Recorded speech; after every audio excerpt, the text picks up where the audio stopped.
Assalamualaikum warahmatullahi wabarakatuh. Saya Nurul Huda dari MI 2C dengan absen 18.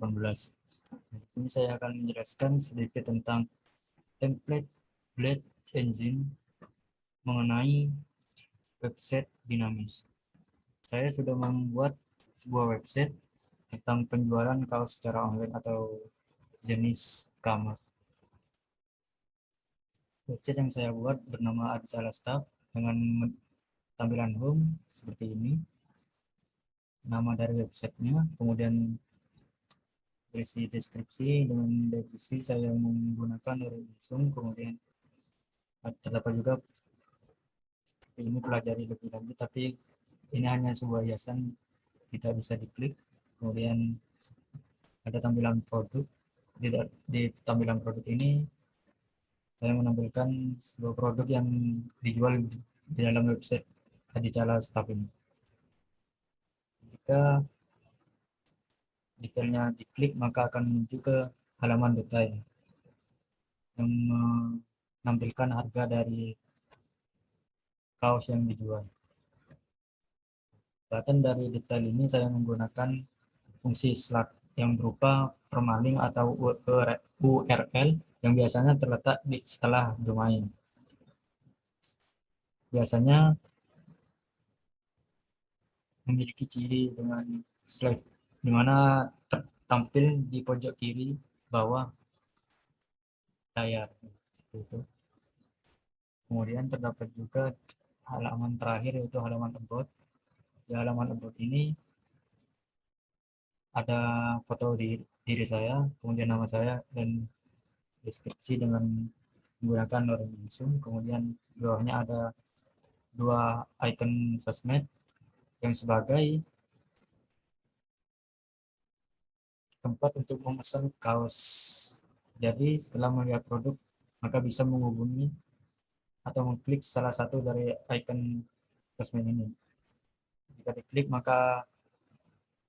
jika diklik icon WA WhatsApp, maka akan langsung menuju ke akun WhatsApp. Kemudian jika diklik icon Instagramnya, maka akan langsung menuju ke akun Instagram dari Adicala Staff.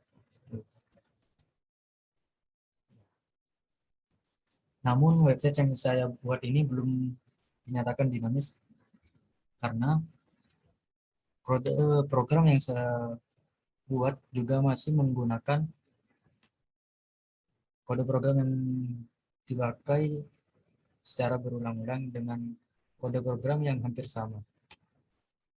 Seperti ini, hampir sama di headernya dan juga di footernya. Jadi saya akan mengubahnya menjadi website yang dinamis. Langkah pertama, dengan membuat folder layout, kemudian di dalamnya membuat halaman header, yang dimana halaman header ini adalah copy paste dari semua halaman header yang ada di website ini. Jadi saya beri tambahan variabel title sebagai untuk mengubah title yang ada di sini. Jadi jika diklik produk, maka dia akan berubah produk. Jika diklik ke halaman home, dia akan berubah home. Kemudian untuk halaman footernya juga sudah saya buat, di mana halaman footer ini juga adalah copy paste dari semua halaman website yang saya buat tadi. Di halaman footer ini mengambilkan copyright dari Adicala, kemudian tahun sekarang. Setelah header dibuat, maka kita bisa menampilkan header ini dengan fungsi include. Nah, kita bisa hapus headernya, saya ganti dengan include. Jadi dalam kurung ini adalah berupa letak dari header tadi yang telah dibuat, yaitu ada di halaman layout dan file bernama header.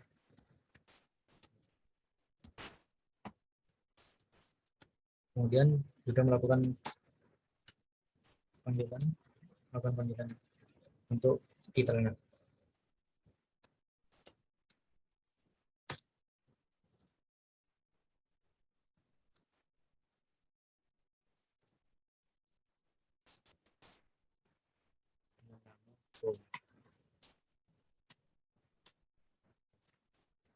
Kemudian footernya juga kita hapus, kita ganti dengan include.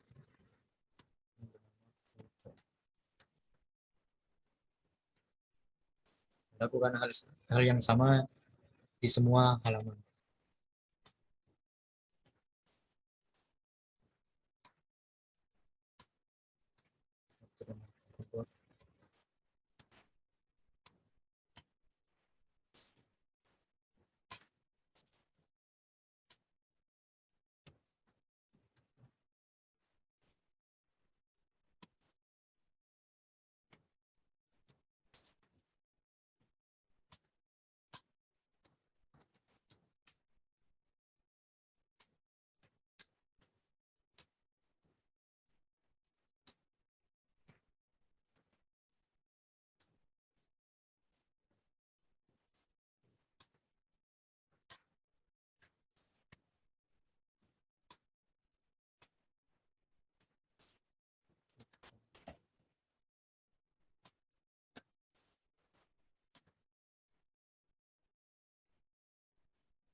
Jangan lupa dikasih dengan karena berupa array.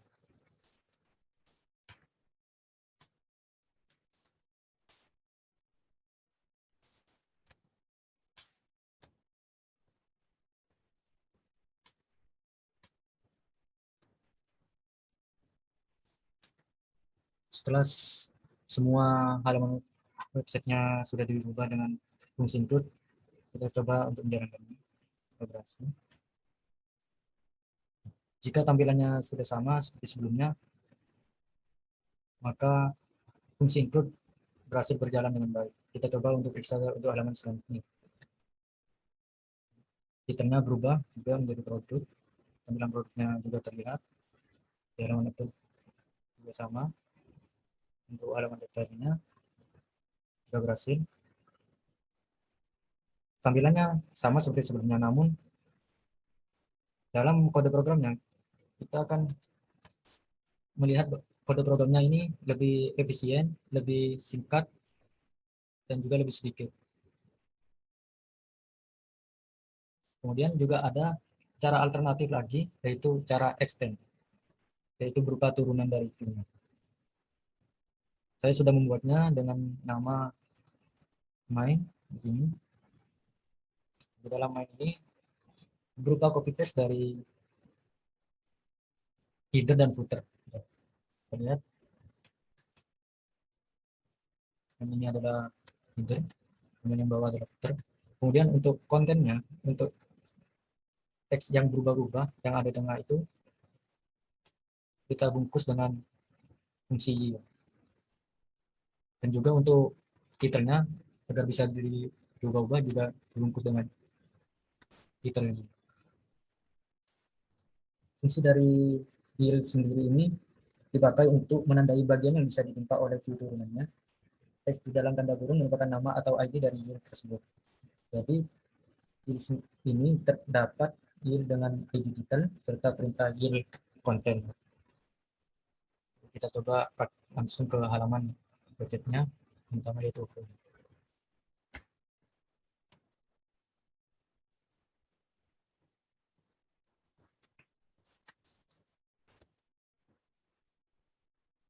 section konten untuk section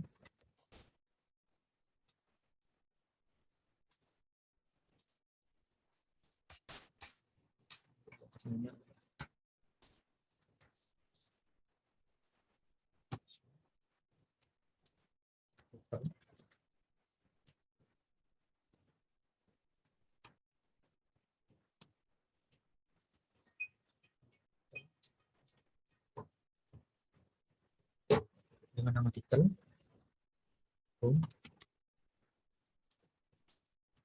extend,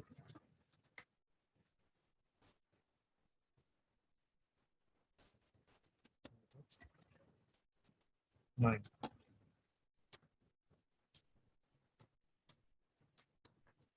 Kita lakukan cara yang sama di semua halaman.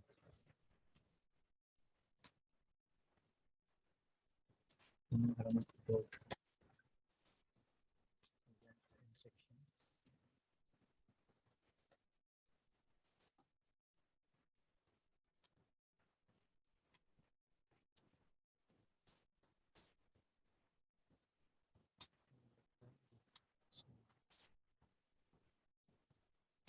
So,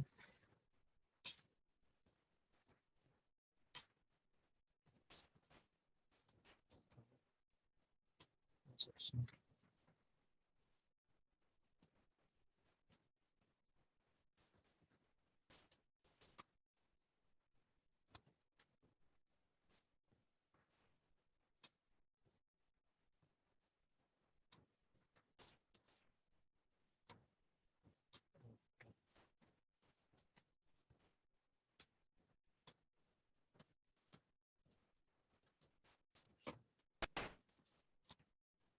Atas.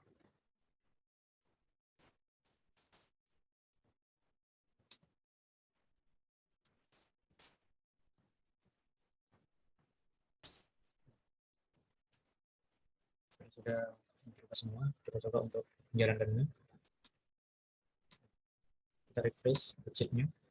Jika tidak ada perubahan, berarti fungsi dari action dan section-nya sudah berjalan dengan baik.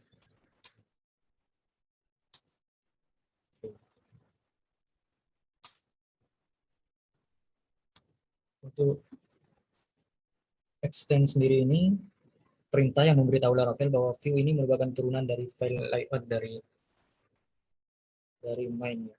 Ketika sebuah view di extend, maka semua komponen yang dari view asal harus diisi. Jadi dari konten ini, dari semua halaman ini dibungkus ke dalam fungsi yields ini. Selanjutnya, saya ingin memberi fungsi komponen dan slot. Ya, saya sudah membuat dengan di dalam folder layout dengan nama alir. Ini kode program dari yang untuk menggunakan komponen dan slot. Saya akan tambahkan pada halaman detail. Dari seperti ini, saya tambahkan class row, kemudian class column 12 dengan background sukses. Jadi backgroundnya akan berwarna hijau. Ini ada add komponen, kemudian letak dari foldernya yaitu ada di layout, file island, kemudian kelasnya akan diisi dengan sukses. Kemudian untuk judulnya akan berhasil. Kemudian di bawahnya akan tampil keterangan detail produk. Kita coba jalankan refresh dulu. Kemudian ke halaman produk. Dan maka akan tampil komponen seperti ini. Ya, itu tadi penjelasan website dinamis yang sudah saya buat. Kurang lebihnya mohon maaf. Wassalamualaikum warahmatullahi wabarakatuh.